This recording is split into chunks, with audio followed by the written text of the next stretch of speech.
Hello and welcome to this episode of Superhero Ethics. In just a few weeks, the new miniseries based on Stephen King's epic work, The Stand, will be coming to CBS All Access.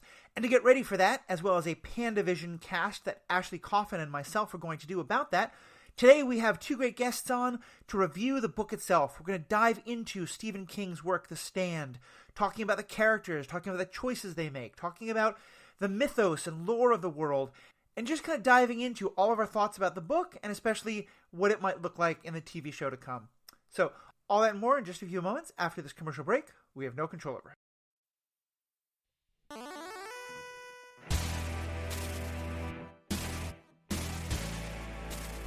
Welcome back. I'm Matthew. I'm your host. And as I said, I've got two great guests joining me today, both people who are new to the cast, but have been longtime fans and listeners, and also good friends or family of mine, and people have been talking about these kind of issues for a long time. And in both cases, I'm really excited to have them on the cast. The first is Susan Galasso. Susan is a longtime friend of mine from the role-playing games world, who has a strong background in literature and writing.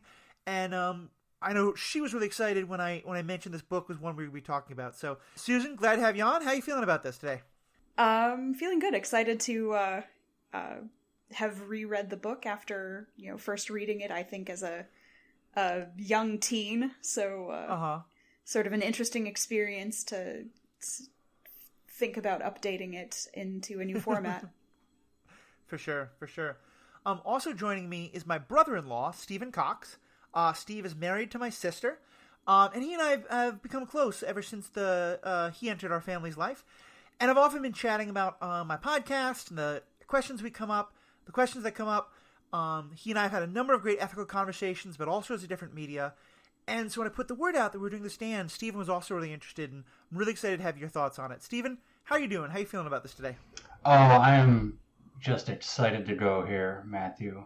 Stephen King is in my blood. I'm literally named after the guy. So I'm Really? Oh, wow. I didn't know that. So, just the good and the bad of Stephen King, was just infused in me on growing up.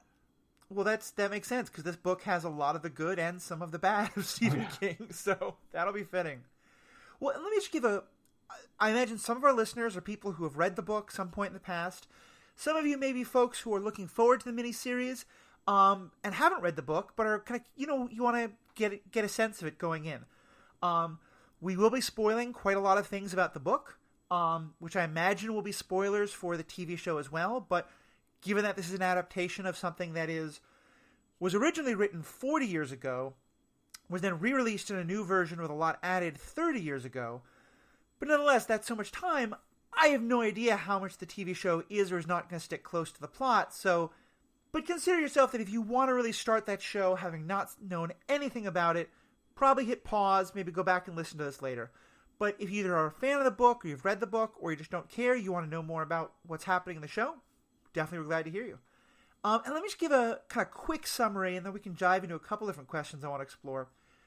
So the book opens with a super flu vaccine being released into the world, and the government's not doing very well at handling it, and the result is that 97% of the population all around the world is completely wiped out. So, total fantasy world, nothing we can at all relate to today. But then most of the book is about what happens in the aftermath, and is about people trying to gather together and to rebuild communities, and eventually things gather into two communities on either sides of the Rocky Mountains, one in Boulder, Colorado, one in Las Vegas, Nevada, the Boulder being the forces of good and light, and the forces in Las Vegas gathering under a kind of a devil figure. And as the title says, the book is about the epic stand that the forces of good make against the forces of darkness. So that's kind of a quick summary. And let me just kind of start with, what are your both general impressions of both your thoughts about the book and your thoughts when you reread it just recently? Well, okay. So when you first brought up, I haven't reread it super recently, but last year. And so when you brought up the idea that there was going to be this new miniseries coming out and you wanted to talk about it, I got really excited because this is, like, in a lot of ways, an and maybe Susan will disagree and you know, and kind of point more toward The Dark Tower. But in a lot of ways, I feel like this is kind of a quintessential Stephen King, because it's got horror, it's got social commentary, it's got very everyday people.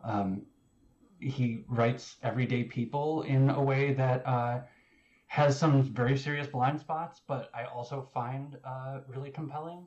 And it has the quintessential Stephen King ending. Yeah, there are chapters in this book that, like, sections of the book that are titled "The Circle Opens, the Circle Closes," or "The Circle Reopens," and that exact language is used as section titles in, I think, 5 different ones of his books. I mean, he's very, very fond of this idea. Susan, what about you? How did you feel when we started talking about this, and now that you've given the book a good reread?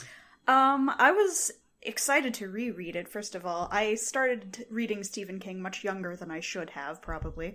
And so I think that I was probably 14 or 15 when I read this book. And I finished my reread actually at 4 a.m. this morning. So I was glad to see, first of all, that Stephen King still is one of those authors that has the power to kind of draw me into the book trance so that I don't realize that I haven't put it down until 4 a.m. I do agree that this is kind of sort of a crash course in all of the good and the bad of Stephen King's writing. It's got sort of that sweeping scope, both in terms of going from laser focus on like individual character interactions all the way to, you know, cosmic forces of good and evil that he kind of likes to work through all of his writing. And, you know, of course, rereading it now, I can't help but kind of see the foremost ethical struggles in it, kind of in light of how we've been doing in our own, thankfully nowhere near as virulent pandemic, but sort of all of those questions of, you know, how do we as human beings take care of each other are kind of in uncomfortable close focus right now. Definitely. And so it's funny, I reread the book in the last week or so as well, but about, you know, however, math is hard, but back when this all first started in March, when the pandemic really was getting kind of locked down, I kept thinking about this book. And I wound up, we'll talk about later the different parts of it, but frankly, my favorite parts of the book are just the slow process of the flu spreading and everything that's happening. And we'll talk more about just why that is such a great part of the book. But I found I wanted to reread that as I was reading all about COVID in our own world. And I've talked to friends who thought that was a very odd response because they wanted nothing to do with it. And I frankly heard from a number of people who think they would normally be really interested in this show. They feel like right now, a TV show about a flu that is far more deadly than anyone's ready for is just not something they can take. And I'm curious for you all, was it hard to read it given what's going on, or did you find it was actually sort of almost cathartic in a way, or just helpful to sort of be like, oh, okay, it's not as bad as it could be? How was reading it in this moment, in this current moment for you? One thing that I think, particularly in the early stages of the book, before it gets sort of pulled into the, you know, larger, more supernatural climax of the story itself, one thing that resonated with me was that Stephen King talks in, you know, shows in intimate detail all of these little human moments of grief and exhaustion. Yeah. That, you know, I recognized as, you know, being moments that I've had myself, moments that I know, you know, everyone that I've talked to has had, in terms of having to figure out how to deal with something that is so far beyond the scope of the general scope of tragedy that would enter, personal life. So in that way, it was a little cathartic, I suppose, as well as being a little bit reassuring in that, I could say, well, at least 99.7% of the population has not died of COVID. And at least COVID wasn't manufactured by our government. Right. Yes. Also, that is an important part of this whole story, is that in The Stand, it is a specific, basically a bioweapons laboratory has a breakdown, and the virus gets loose because of a security breakdown. And then in the early parts of the story, some of the hardest parts are the government actively trying to more deal with the panic than the actual problem itself, which again is unfortunately very relevant to our own world. Yeah, I think one of the things I really like about this book is it really gets to kind of, especially through the character of Glenn, kind of Stephen King's views on society and humanity. Glenn Bateman is a sociologist character who is kind of the stand-in voice, I think, as you said, for, well, here's what I think society how it will break down, and here's how it should rebuild, and things like that. Right, and he brings a very kind of libertarian attitude to it. I think at one point he even says, if you get 3 or 4 people together, they make a community. If you get 5 or 6 people together, they make outcasts. And if you get 7 or 8 people together, they make war. And I think it's important that the super flu Captain Trips was manufactured by the government, because in a way, the outbreak comes kind of at the height of all of the, military industrial complex and kind of the evils of America or the West, or, however King describes it at various points. And so I think the fact that the super flu is made by the government, and the government can't do anything about it, there's a message there about governments being kind of more harmful than they are actually helpful to people. Right. As well as just the whole idea of marshaling powers outside their control. And that's certainly one that comes up with all the sort of struggles between good and evil that comes up in the story. Right. It's interesting to think about in terms of, when The Stand was written, it was sort of the height of the Cold War and suspicion of government secrecy on a sort of an international political scale. And now COVID is coming up at sort of, I don't know that it's necessarily accurate to call it sort of the height of another sort of internal conspiracy theory fervor, but with sort of internal suspicion of our own government, not necessarily suspicion of the intergovernmental situation. Oh, yeah. No, I think it is an interesting reading this book that is very much set in a particular time and place, and now translating it across to today. And we'll talk about this more later. Part of that comes out there's a lot of commentary about race and gender and developmental disabilities that are really not comfortable, I think, to read 30, 40 years later. No. But I'll be very curious to see how they kind of update the book, and so let's dive into some of the stuff about the book itself, because I want to start actually by throwing out my take on this book. I think is kind of, it's a very strange book, but here's why I love it. And the best way I can describe this is, have you both seen the movie Titanic? Yes.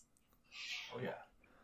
Titanic is not my favorite movie. I just didn't get into the love story as much as a lot of other people did. I thought a lot of it was very contrived. I'm sure about to get some hate mail. Fair enough.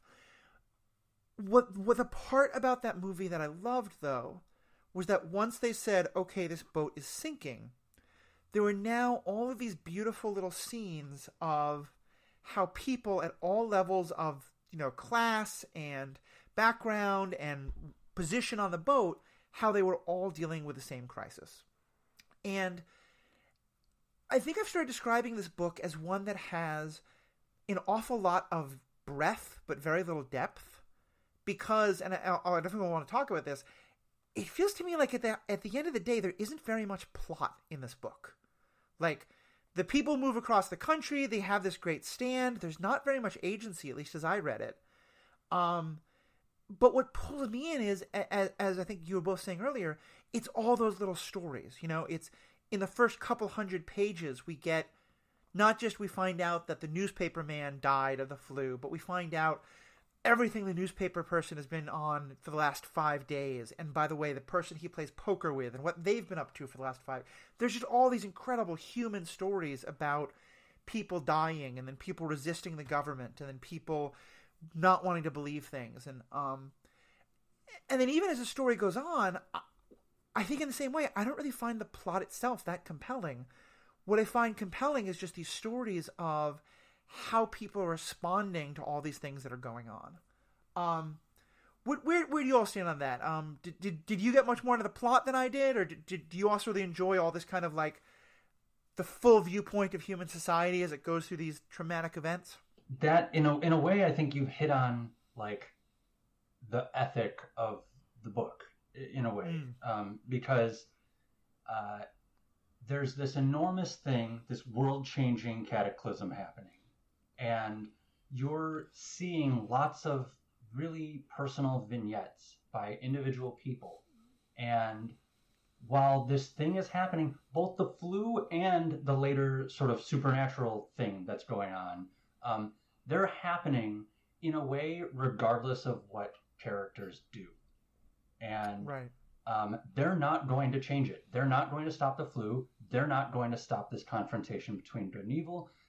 What they are going to do is decide where they stand in it. Mm-hmm. And so those individual stories kind of make up, it's maybe a little shallower than we might like, but I think that's what makes up the story, and that's kind of what the story just is about.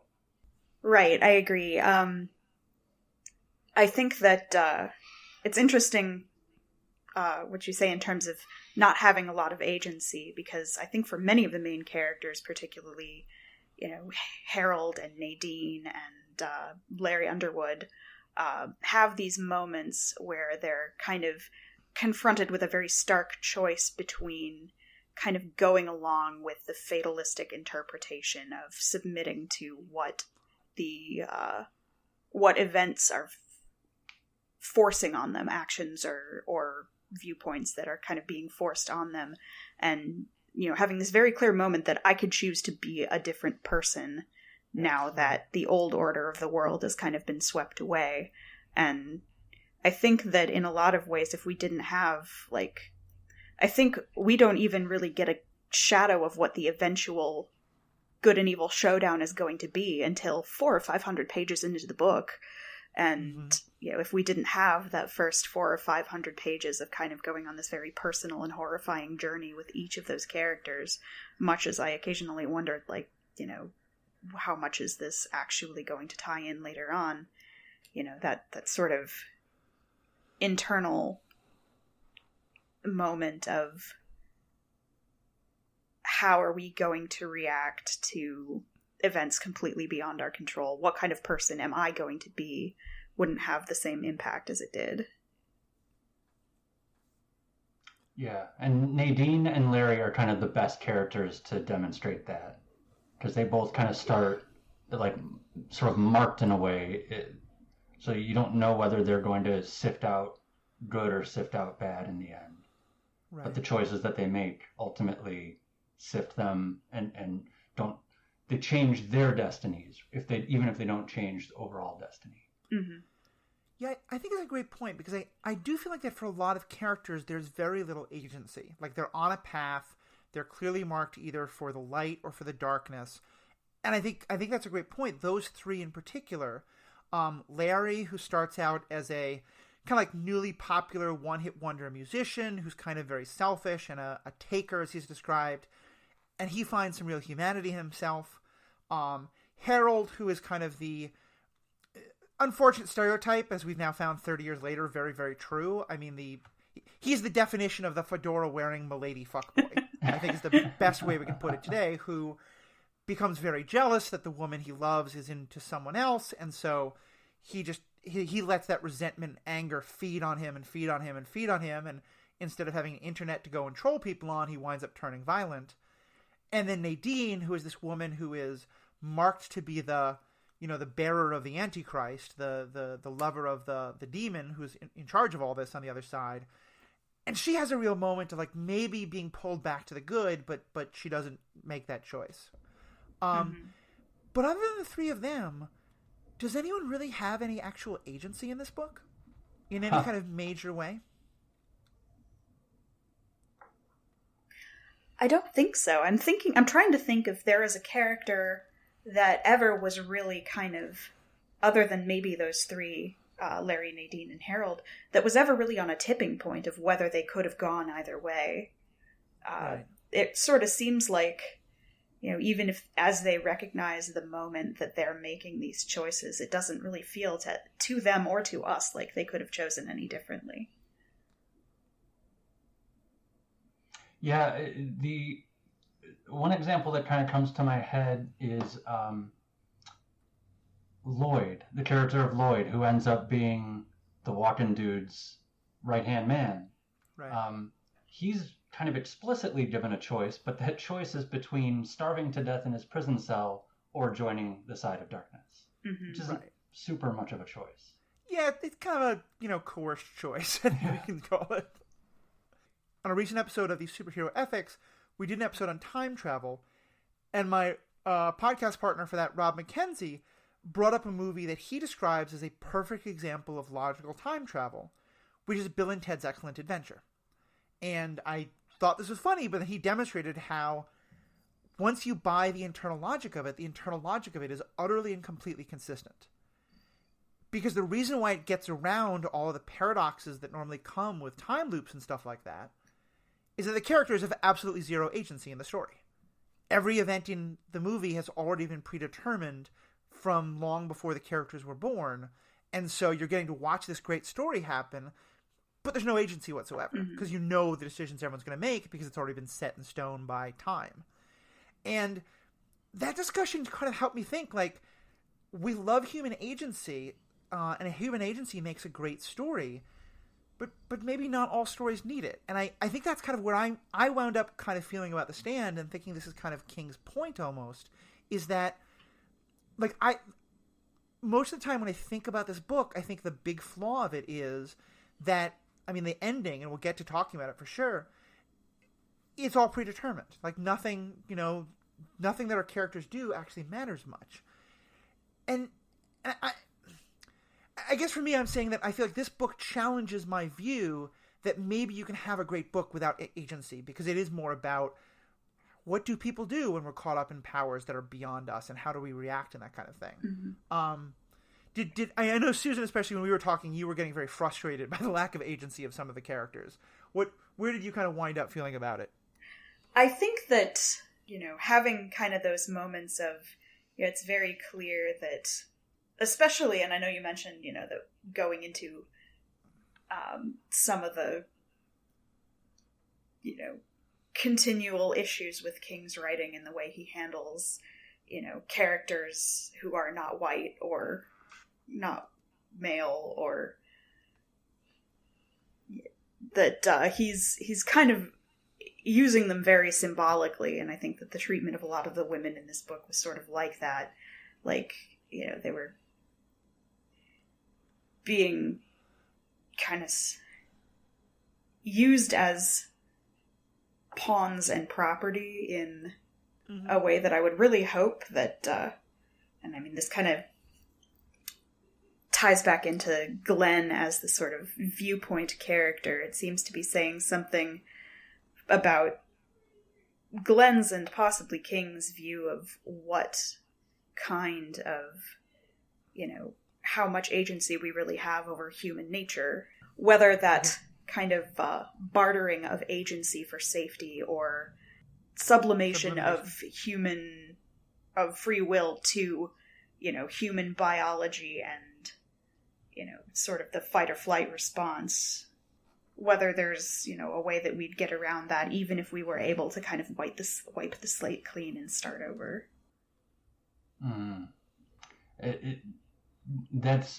I keep thinking of the fact that sort of once they kind of all get together and they start going to Boulder, the women are increasingly referred to as like so-and-so's woman. Mm-hmm.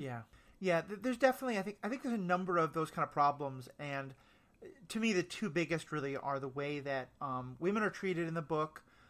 Very much they're very much defined by their sexuality in many ways. It's like the kind of horror Madonna kind of complexes. Right.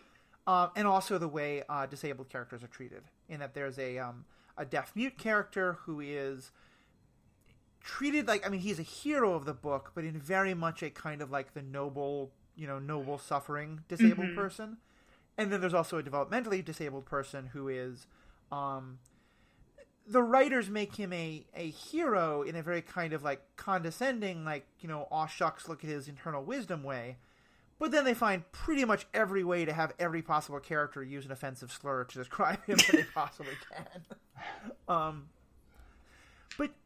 But yeah, so what is, because Steve, you were bringing this up, what do we think of the Glenn Bateman / Stephen King perspective of, no matter how many times you wipe out human society, we will always start to rebuild, and we will rebuild in like the same kind of sociological issues will come up, and we'll divide into this kind of dualistic ideas of good and evil, and what was your kind of what's your response to that perspective on sociology and that perspective? I mean, it's a frustrating moral to take away from the story, because I think Stephen King very much does come down on that, like, we're just going to do it all over again. Right. And so there's, in a way, it leaves the reader kind of no satisfying way out. By the end, spoiler, evil is defeated, but then almost immediately Boulder starts to become not this like hope for the future, but like a place that our main characters eventually start leaving because it's just reproducing the patterns of the old society. And that's like really unsatisfying in terms of a grand, if you're going to do this grand good versus evil quest, you want at the end some kind of solution, and we neither get the solution on behalf of the characters nor on behalf of society. Right, like one of the last scenes in the book is the characters are leaving. In part, one of the things they mention is that the city council that they've formed is now debating whether to arm the police force that they've established for this community, which I think is just very telling for that, kind of returning to the same old. I mean, I think if you're going to approach this book, and I think maybe it's safe to approach this book kind of in biblical terms. Very much so. The book certainly is written in those terms. It's right. It's basically a Christian ethic, and so I think I would push back just a little bit on the idea that the characters don't have agency. I just think that their agency is all self-contained. And it basically leaves you with, like, humanity is doomed, but individual humans can be saved, whatever that means. Right. And that makes sense, and that's actually I guess what I should say is that they don't have agency in regard to the main plot, but they have agency in regard to how they respond to those events. And that you're right, is a very, very Christian ethic of, the story of history is already written, but how you respond, do you do the right thing or the wrong thing, knowing it won't change the uber story, but it affects who you are. Is that kind of more the agency you're talking about? Yeah, I think that's where the agency is, to be found in this book. Right. And I think, as you were saying, Harold and Nadine are great examples of this. Both of them go along with the sort of preordained actions that they're there to play. They resort to the kind of violence that has sort of always been planned out for them, but in a way, each of them gets sort of their own redemption mini arc. Not in the case that they can actually undo anything that they've done, or that they ever, kind of wind up making a difference against the way that things are kind of been determined to play out. But each of them sort of gets to end their life on their own terms and having recognized the mistakes they've made. Right. Nadine's actions have a little more effect because she basically is able to kill herself while carrying Randall Flagg, the devil figure's child. Right. Whereas Harold just kind of takes his own life, but at least recognizes that how wrong he was. And, Nadine eventually, she isn't even able to take her life by her own hand, but she pushes Randall Flagg, the devil figure, until he snaps and kind of acts out of the entropy that's taking down the evil side. Yeah. That's that. Yeah. Part of why I got confused on that, spoiler for the 1994 miniseries, which we'll be reviewing in a coming episode, though warning, it's very, very bad. Randall Flagg has a mullet to show you just how evil he is. Oh, there you go. But in that one, Nadine does actually take her own life. And so that's, I think, where I was getting confused for a second. That's an interesting difference. I'm curious what you think of what King is saying about the nature of good and evil in this book. Because on the one hand, we do get this incredibly dualistic idea. There's no sort of ethical gray zone somewhere in Utah in the middle. Mm-hmm. There is Boulder, Colorado, forces of light and good. Las Vegas, Nevada, forces of darkness. And so it's a very, very dualistic, and we have in Randall Flagg on one side, and then on Mother Abigail, who is this very, very old black woman who is kind of the conduit of God for the good side. But then as you were just saying, Steve, and both of you were, the people even in Boulder do have quite a lot of moral complexity and do start to be making some, maybe not capital E evil decisions, but some decisions that maybe are not quite the Eden that we might have been able to have in the Boulder Free Zone. What's your take on that? Is because I think it's easy to see it as this is just a pure duality of good and evil, but that good is complex even if it's not evil. Do you think is that what King is saying, or is there more of a complexity of there's good and there's evil, but then even within the good there's a lot of gray? Well, I think I would say even within the evil there's a lot of gray, because maybe not with Randall Flagg himself, but for instance when Boulder sends folks to Las Vegas to spy on the bad side, they find that there's a lot of perfectly fine people there. Right. They're just normal people. To me, it kind of boils down to like the good and the bad. Like we all have it in us. We all can receive the dreams leading us to Mother Abigail or to Randall Flagg. And I think what it boils down to is good. The good people are the people who are motivated by love and connection and support and duty. Whereas Randall Flagg appeals to people's fears, people's selfishness, their wish to kind of save themselves or get above other people. And because of that, there's like betrayal wrapped into it. And so even though at the end we get this unsatisfactory sort of answer that like evil can never be like totally vanquished, there is also something in it that sort of points to evil always undoes itself. Right.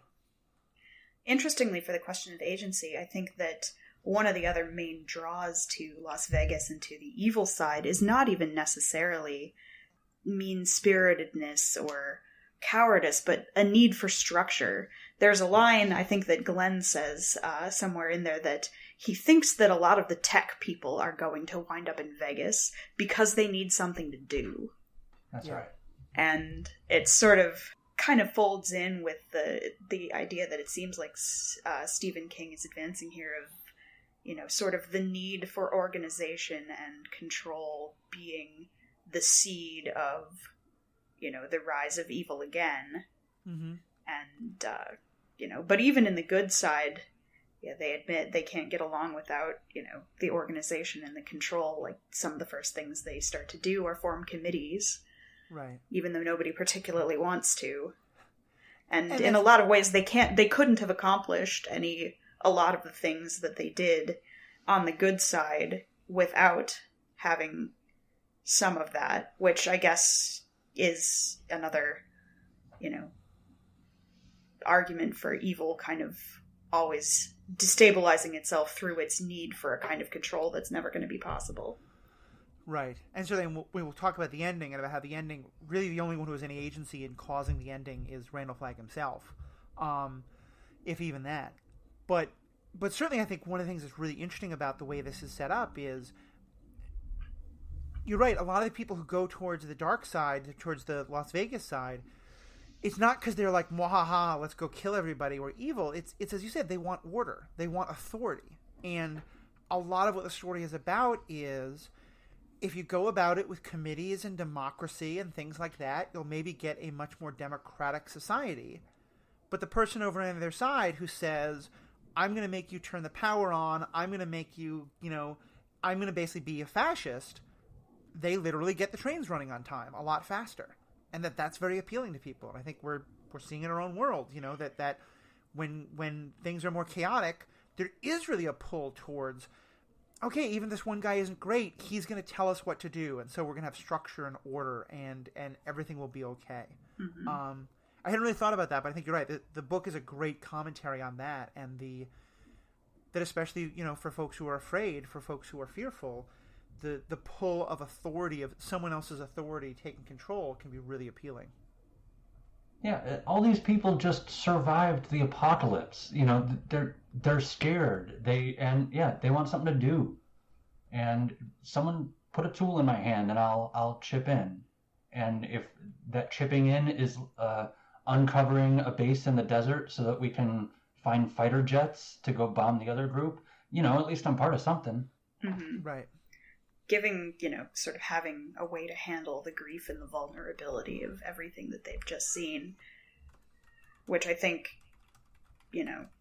we can also see happening around us as well. Like, especially thinking about how the early confusion about whether or not masks were helpful kind of solidified into this very polarizing line through the desert between Las Vegas and Boulder for us. Right. That's a great point. Well, and so let's talk about the ending somewhat. I know, Steve, especially, you wanted to talk about this. Tell us what happens at the end of this book, and then let's start getting into your thoughts on it. So the last part of the book involves just this interminable walk by three of the main characters from Boulder to Las Vegas to, on Mother Abigail's orders, to make a stand against the Dark Man, the walking dude, Randall Flagg. Right. And they're completely unsure what they're supposed to do when they get there. Luckily, it doesn't matter, because once they get there, they are captured. They are kind of paraded out in front of a crowd, and Randall Flagg is going to have them publicly executed. And instead of that happening, and we haven't mentioned the Trash Can Man yet. Mm-hmm. But the Trash Can Man is a little bit, maybe kind of the more sinister side of King's preoccupation with innocence and mentally disabled folks as ultimately innocent. Mm-hmm. Because the Trash Can Man, unlike Tom, who is a mentally challenged fellow who joins the Boulder side, Trash Can Man is a mentally challenged fellow who joins with Las Vegas, and he becomes preoccupied with Randall Flagg's mission of getting these tools of war to make war on Boulder. Right. And in that last scene, he comes back to Vegas with what is in his mind the ultimate gift to Randall Flagg, an atomic bomb. And Susan, do you want to take it from there? Sure. So he kind of brings the the bomb into the central square as they're in the process of having this show execution, and it's really a gruesome kind of, he comes in with, in the late stages of radiation sickness, having, as he's been promising to the entire book, given his life for Randall Flagg specifically. And then kind of in the final moments, it is quite literally a deus ex machina of Flagg, against his will and against his better judgment, like the kind of spiritual charge that he has built up in himself sets off this atomic bomb. Right. And he nopes out just at the very last minute, Flagg himself, but, there is, everyone in Vegas is sacrificed, including, our protagonists from the good side who have, made their stand in being there, but haven't actually taken any meaningful action at all. Yeah. And I think that's just a couple quick points. It's four people who set out, but one of them gets hurt along the way, and so winds up not being there. Yeah. I'm finding ways to be able to appreciate that ending more, and this idea of like enjoying the agency of the cosmic forces and the idea of just seeing what happens when you don't have agency. But on some level, I have to admit the ending is just very unsatisfying because, as you said, our characters go and take this mighty stand. And if they didn't take that stand, as far as I can tell, everything would have still happened exactly as it did. We'll get to the theology of this in a minute, but they make the stand, as you said, because Mother Abigail goes out into the desert and she has this vision as she understands it. And she says, God has ordered you to do this. No food, no clothes. We can't tell you anything. You just have to show that you have faith. This is very sort of what I think is a misunderstanding of the book of Job, but a very Jobian understanding of, blind faith in the face of adversity. What about for you all? Do you find this ending satisfying? Was it kind of... Were you a little frustrated that after all this build-up, it's just that evil winds up defeating itself by being too ambitious and too not paying attention enough to its own minions? Was there some importance to the characters taking the stand? What's your feeling on it? I hate the ending. Yeah. I hate it because so I'm rereading the Hobbit right now, and I can't help but think of all this stuff in kind of Tolkien-esque ways. This kind of grand stand between good and evil, the interminable walking from place to place, but also Tolkien, like King, is given to sort of Deus ex machina pivots. Right. Mm-hmm. But in a way, the Deus Ex Machina pivots don't work in Tolkien unless the characters have done what they've done. Whereas, as you said in this, it doesn't. It's like the joke about Raiders of the Lost Ark. It doesn't matter if Indiana Jones is there or not. The Ark is going to kill the Nazis. Right. And so we've watched these characters go through a ton. They've suffered, they've made choices. You could argue that they have changed or not changed, but an ending that is completely independent of those changes and those struggles, just to me,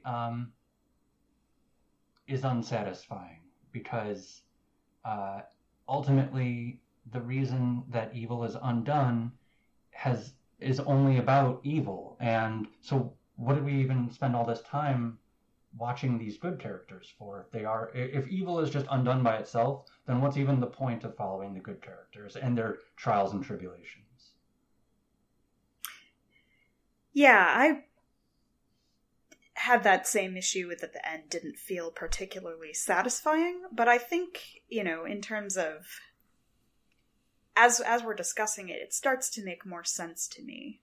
If the whole book is the story of people in the face of events that they cannot control, small but meaningful ways in which they themselves are changed, then the ending is kind of, the ultimate expression of that. If what we're supposed to take from it is that evil will tear itself apart, then, the fact that they're present there, seems to kind of say that, but being good matters. Right. It might not change anything, but it matters. I don't know if that ending, sets that up particularly well, because, it seems like it matters that they're there, but I can't say why. I don't know if there's anything that would be different, except that maybe all of the people are called into this one place to witness their execution. And I feel like I'm really torn on this, because I think, as we say, I'm kind of talking myself, or maybe a little bit talking Susan, into the idea that as a writing exercise and a sort of subversion of the tropes of this kind of fiction, what King is doing is very interesting and has some interesting commentary. But I have probably picked up the book and reread the first 300 or 400 pages many, many times. I think I've only read through that ending twice now, because I just don't find it as interesting. And so, it's a very interesting kind of back and forth there. What do you think is being... Because actually, this is one thing I never really thought of this in terms of as well. If this is kind of like, anytime a book is about a cataclysmic fight between good and evil, to some extent the author is telling you what they think good people should do in the face of evil. I'm not sure what this book is saying then, because it's saying, like, make a stand, but it's also saying, like, make a blind sacrifice that you don't understand because it's noble, or, the forces of good are doing these things beyond your control that you don't understand. You just have to trust. That seems incredibly toxic to me. And the idea that at the end of the day, you don't have to worry about evil because evil will defeat itself. Again, not been my lived experience very much. What is your... How do you respond to King's message about good and evil? Or is there some other message he's making that I'm missing there? It's interesting, because it seems like he's talking in the first half of the book versus the last half of the book about two very different kinds of evil. That was one of the things that I was wondering, is like, you've got this story of sort of the evil of, the evil that's small e evil that's trying to creep into Boulder, of, the toxic way that humans relate to one another. So, but then if that's your concern, why have the large-scale supernatural evil in the story? Because it seems like there are two very compelling stories here that don't necessarily have all that much to do with each other. There's the story of the plague and the way that humanity lives through it and reestablishes itself. And then there's the story of the showdown between Randall Flagg and God, or good with a capital G, or whatever's happening there. And it sort of seems like the way that the book winds up, that King is sort of implying that the concerns of individual humans are that small e evil and what they do in the face of it, and then the large e evil sort of burns itself out. Steve, I'm curious to what you think about that, and particularly in terms of, as you had mentioned, the Dark Tower, there's that sort of same cyclical fight against a capital E evil that you wind up pretty much in the exact same place where you started at the end of that story as well. So, I'm curious what your view on that is.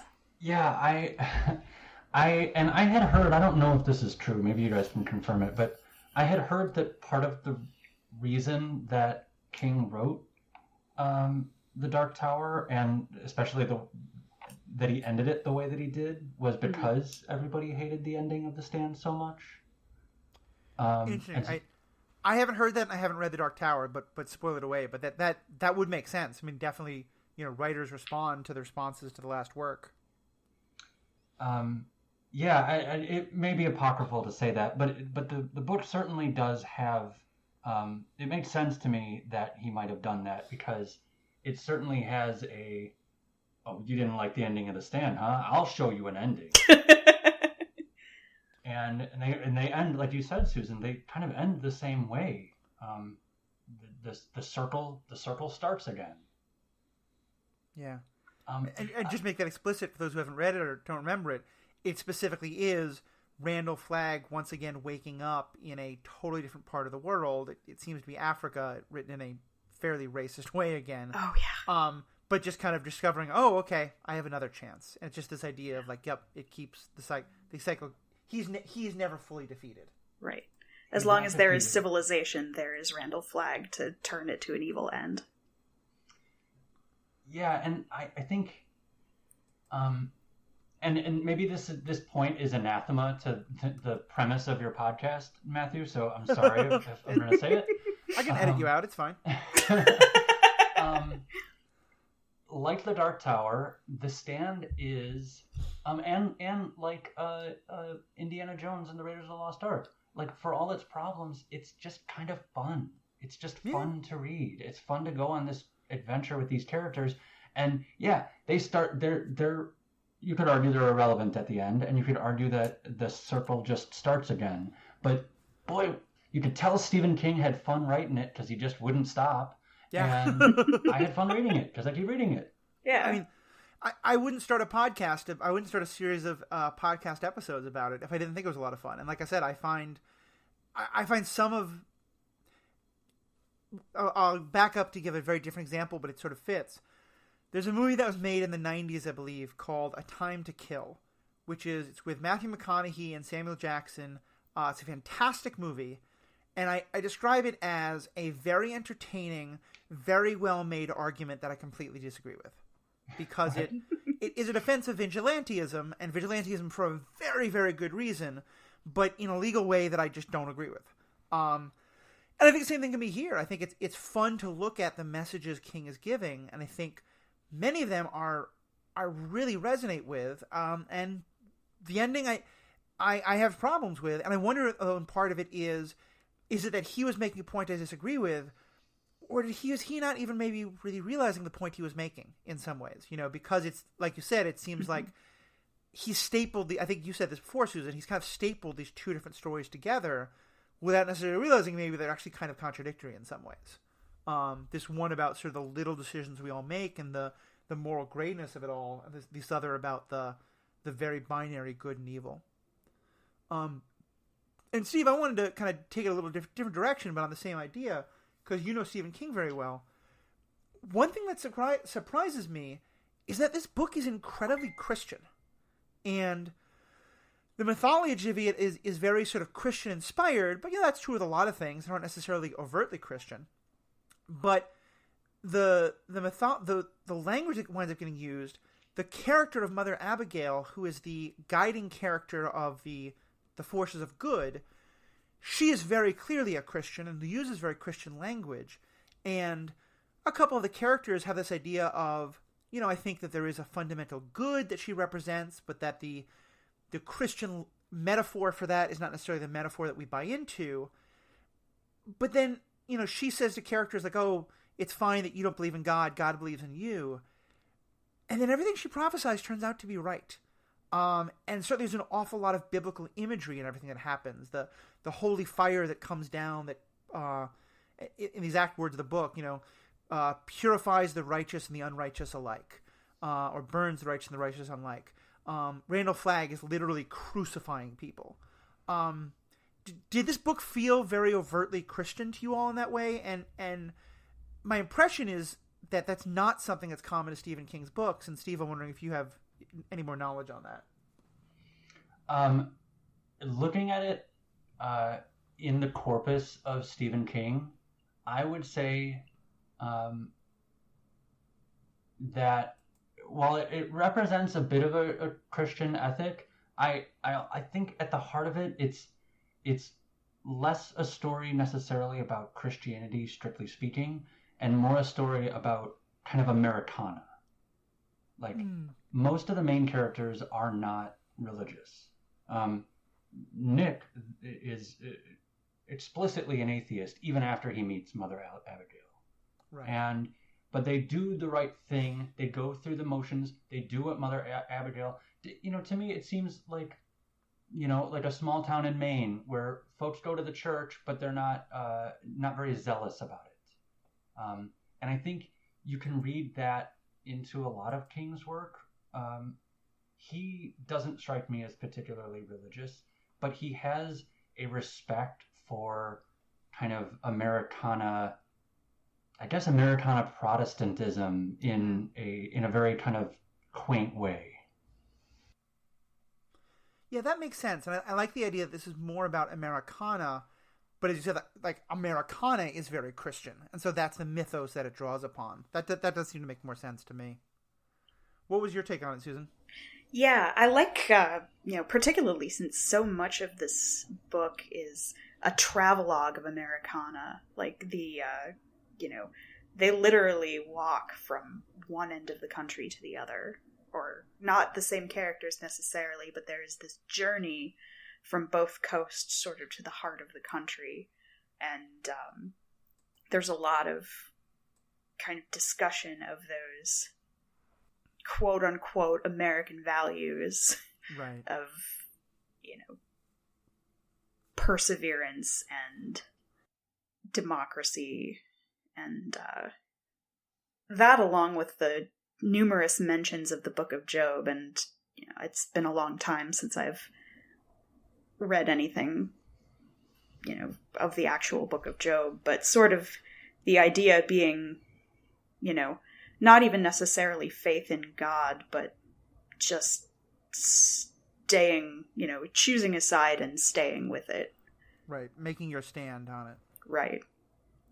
Which I will say, at least here, it's somewhat subtle.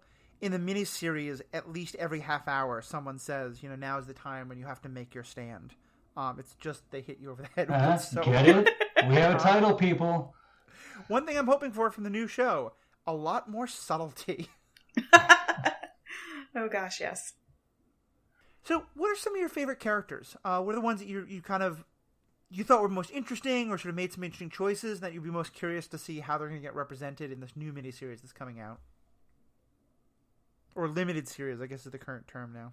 For me, one of the things that I found unsettling about the book when I first read it, when I was, in middle school or high school maybe, is that right off the bat, I knew that Harold was a flawed character, but I couldn't help but see some of myself in him. Yeah, me too.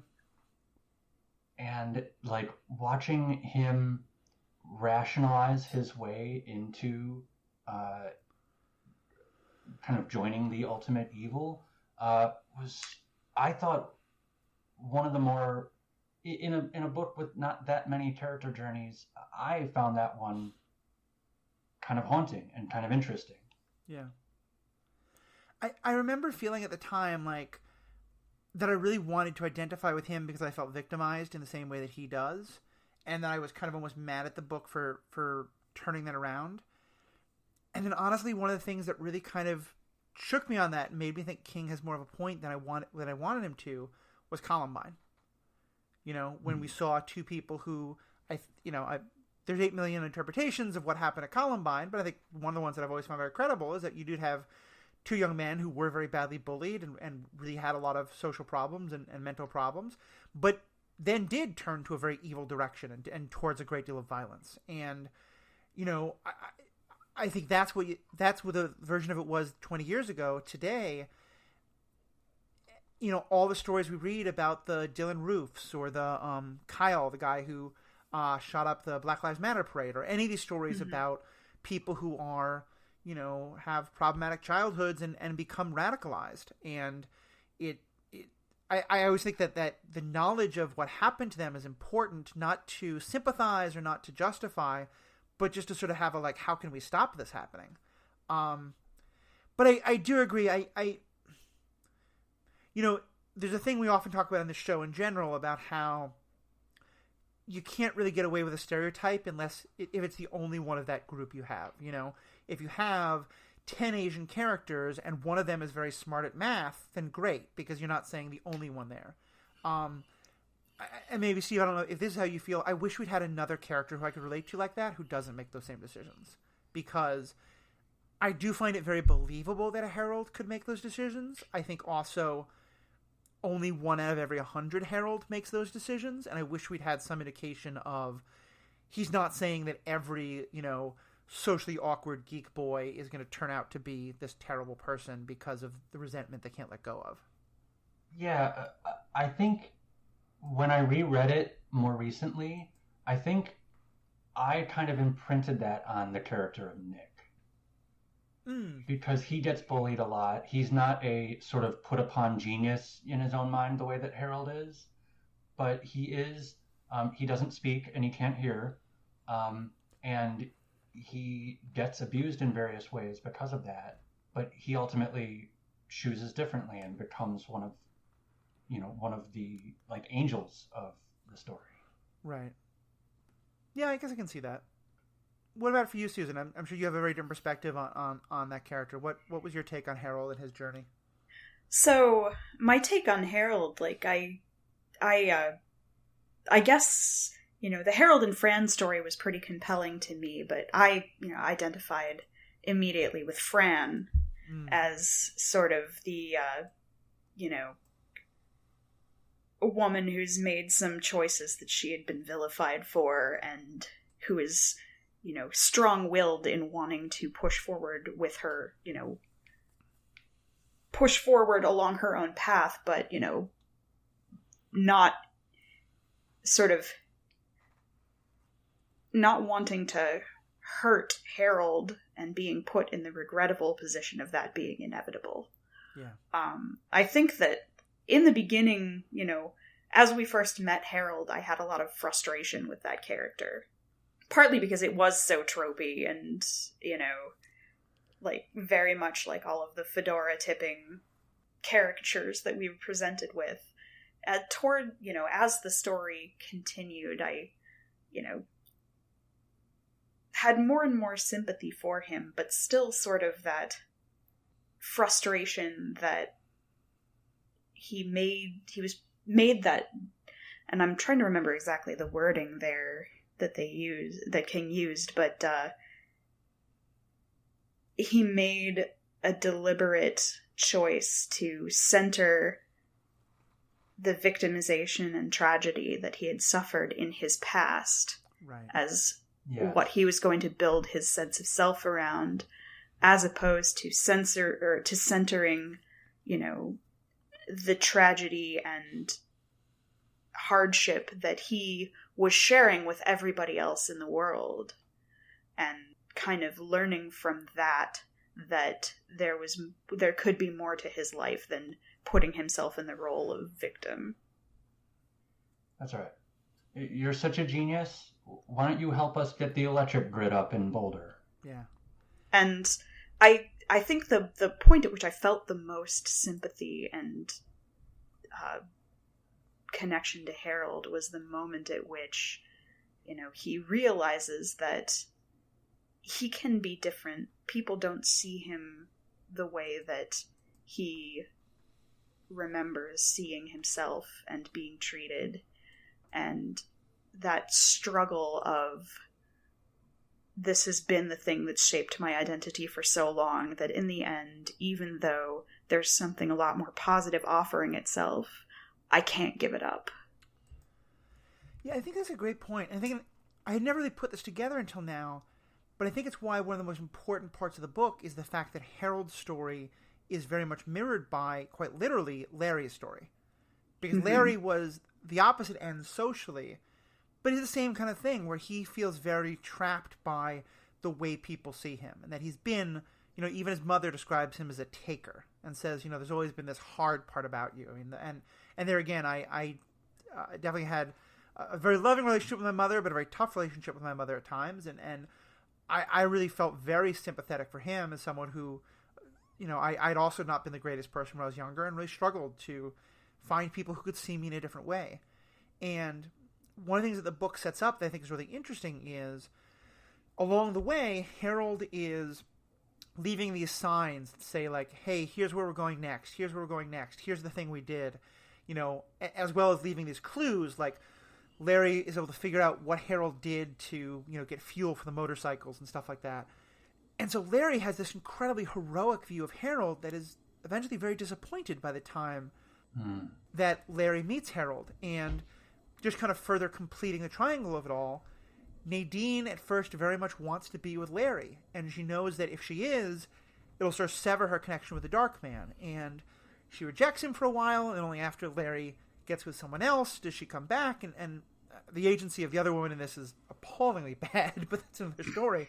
But the point being that there's all of these connections in which, like, Nadine is this sort of, because when Larry rejects her, she goes to Harold and basically, offers herself up to Harold as a gift from the Dark Man, from Randall Flagg, as kind of his sexual plaything. We can do everything but that one particular act because she has to be a virgin.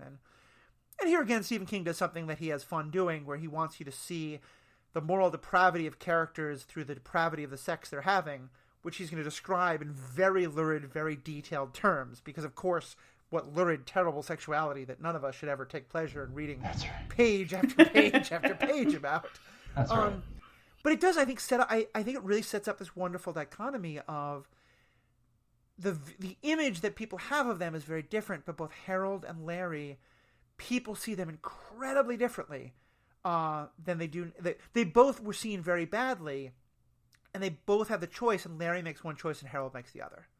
Like, one thing I think is fascinating is, as far as I can tell, Larry dies without anyone in the community having put together that he was Larry Underwood who released that song that everyone was singing the day before the pandemic happened, That's right.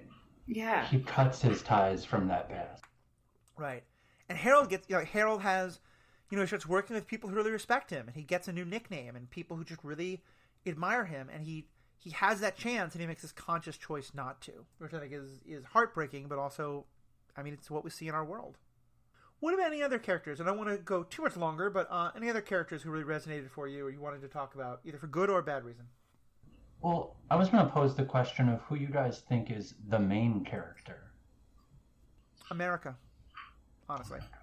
I think it is such an ensemble story, but I think because in some ways I find the stories of, the radio host who, in the last days of the pandemic, breaks the orders to go on the radio and tell people the truth about what's happening until he gets shot, and the father of many daughters who is dealing with the the grief of him being alive while everyone isn't. I think it's kind of a weird take because it's obviously there are specific characters, but that's to me the main character is just the country, it's humanity and how they deal with this.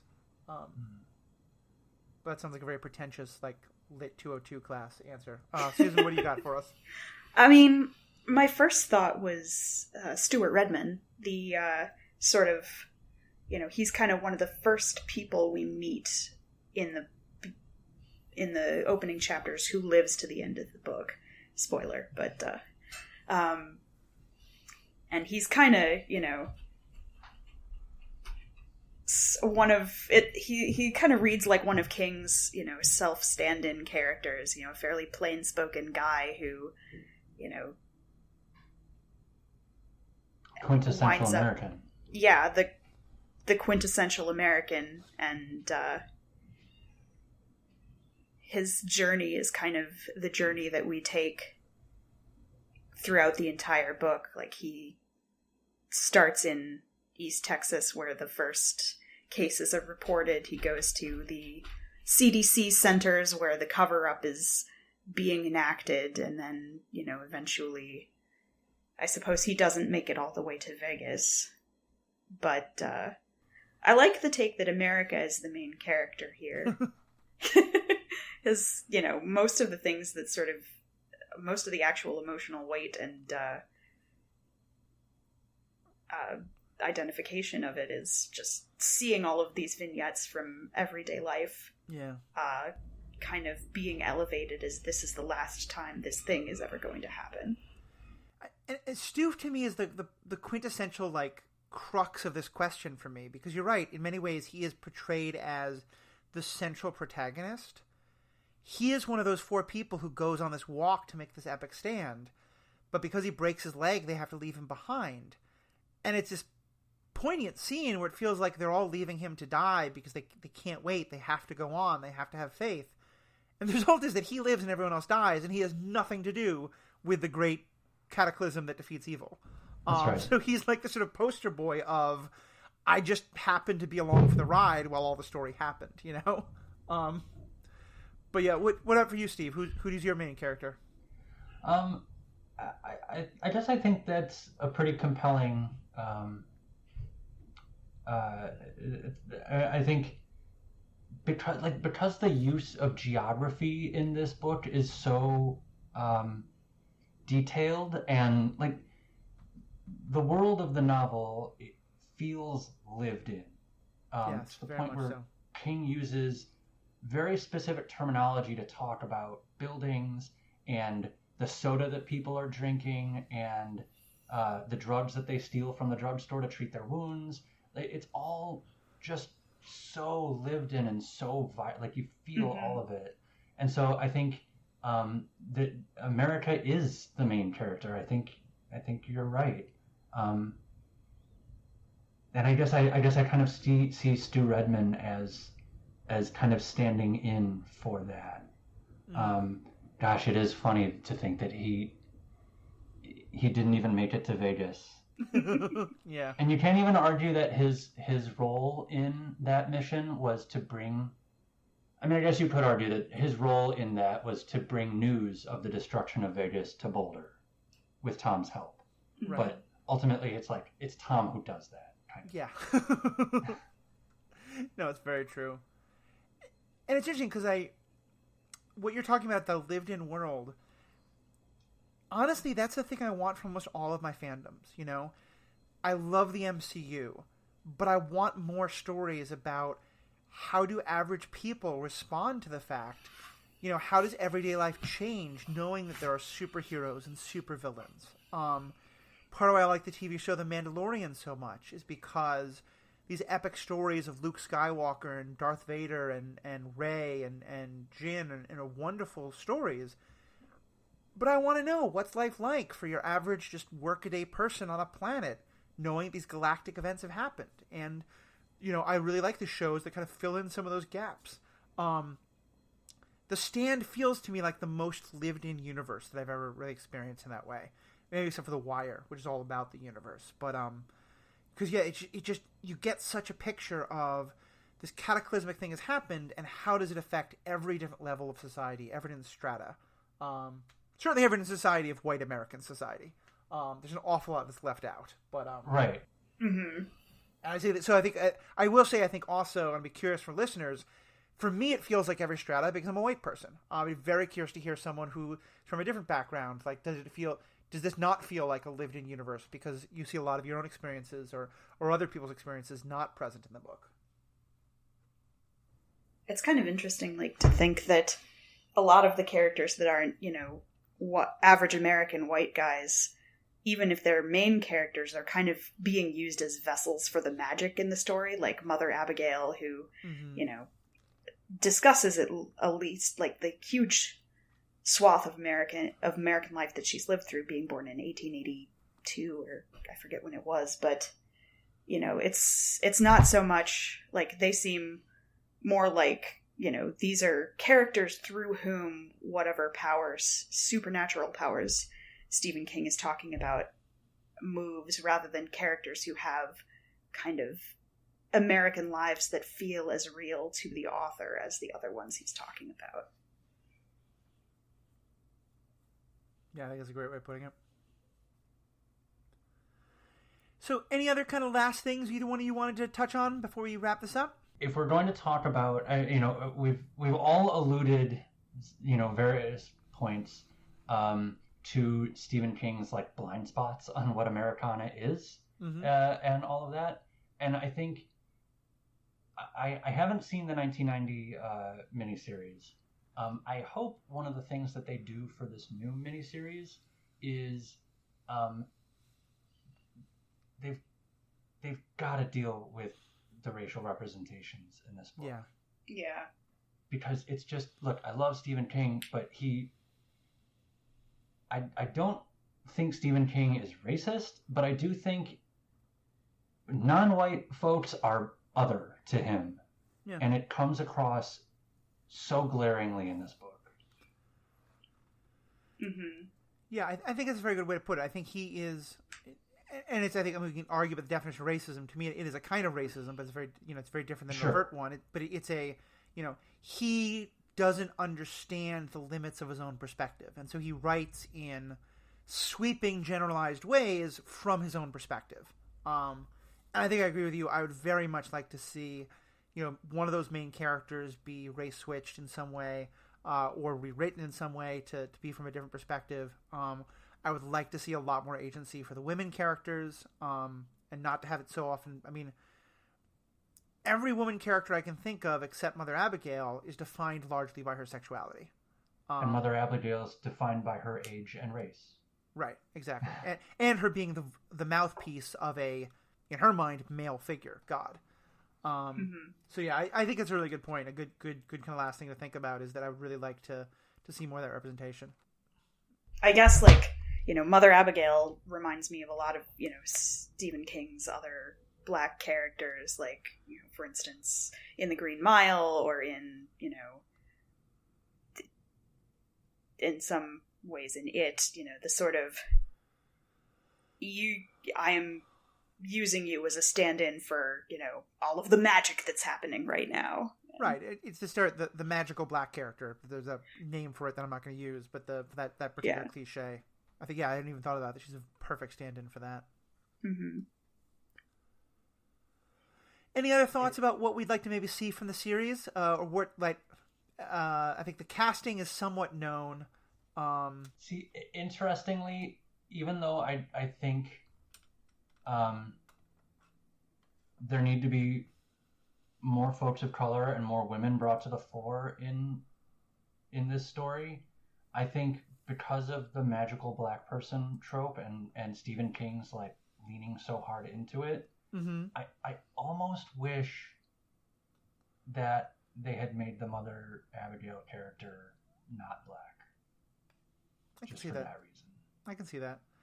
I do see that an actor named Jovan Adepo, who's a British American actor who's Black, is going to be playing Larry Underwood. So at least that one character is going to be switched out. Ezra Miller is playing Trash Can Man, which is I think a really interesting choice. Yeah. So yeah, it's going to be interesting to see that. Well, thank you all so much. This has been a fantastic conversation. Really, I got some really great insight about the book. I hope you all enjoyed this as well. And to our listeners, what do you all think? Have you read the book? Are you super excited for the new show? Did you find a much deeper meaning to the ending than we did? Or a great love for the plot that necessarily we did not? Or there are parts of our takes that you do or don't agree with? We would love to hear from you. You can find us at Twitter, on Facebook, or an email at superheroethics, or superheroethics@gmail.com. You can also go to the Stranded Panda website, strandedpanda.com, and just click on either Superhero Ethics or Pandavision and get all the contact information there. And I say Pandavision because this episode will also go out on Pandavision, and Pandavision is the podcast where we really dive into, ongoing universes that don't have sort of a larger universe. They don't have an extended universe. It's just that one TV show or that one set of movies. And so The Stand's going to be perfect for it. When that new series comes out on CBS, Ashley Coffin and I will be recording an episode about that every week. So definitely please do check that out on Stranded Panda. You can also check out some of my work. I've been doing a repeating series on The Mandalorian, on Star Wars Universe podcast, obviously this Superhero Ethics podcast. Also on Stranded Panda, you can find a lot of other great podcasts about other content universes, MCU cast, DC, Star Trek, a lot of other good things, all there at strandedpanda.com. So thank you so much. If you've enjoyed this, please leave us a 5-star review, or any star review, whatever you think you can give. Let us know what you think in the feedback, and have a great day.